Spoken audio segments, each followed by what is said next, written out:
കേട്ടോ, കോഴിക്കോട് വന്നിട്ട് നല്ല ബിരിയാണി കിട്ടിയില്ല, അവിടെ സങ്കടത്തിലാണ്. ഒരു ബിരിയാണി വെച്ച് തന്നെ പണി 8ന്റെ കിട്ടി.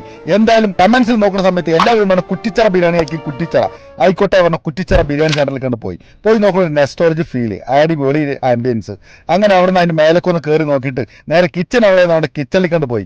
കിച്ചണിൽ അങ്ങനെ ചൂട് ആവി പറക്കണ പോലെയുണ്ട്. ദം അങ്ങനെ പൊട്ടിച്ചിട്ട് വാരി കൊണ്ട് ഇവിടെ ബേസിലേക്ക് എന്തായാലും ഒരു പിടി പിടിക്കാൻ പറഞ്ഞു.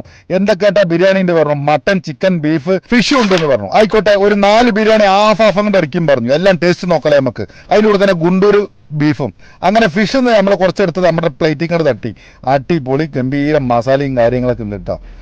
ഒന്നും പറയാനില്ല, റൈസൊക്കെ വേറെ ലെവല്. അപ്പോഴേക്കാണ് ചിക്കനും തട്ടിയും നോക്കി അങ്ങനെ നരകണല്ലേ നമുക്ക്. അങ്ങനെ ആ തേങ്ങാ ചമ്മന്തിയും കുറച്ച് അച്ചാറൊക്കെ എടുത്തിട്ടിട്ട് ആ ചിക്കൻ നല്ല പഞ്ഞി പോലെ ചിക്കൻ ആ റൈസും കൂടെ കഴിച്ചു. ഒന്നും പറയാനില്ല കേട്ടാ, വേറെ ലെവല്.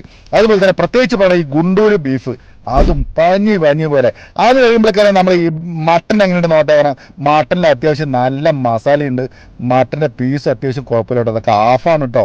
അങ്ങനെ മട്ടൻ്റെ പീസ് നമ്മളെടുത്ത് കഴിച്ചു നോക്കി, അതും അടിപൊളി തന്നെ പറയാം. അത് കഴിയുമ്പോഴേക്കും ബീഫ് അങ്ങോട്ട് തട്ടി, നമ്മുടെ ഫേവറേറ്റ് സാധനം ബീഫ് പറയാനില്ല, പഞ്ഞി പോലെ അടിപൊളി തന്നെ പറയാം.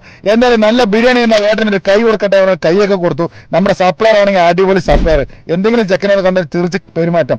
ആകെ 860 ഉറുപ്പിക ആയിട്ടുള്ളൂ. എന്തായാലും അടിപൊളി.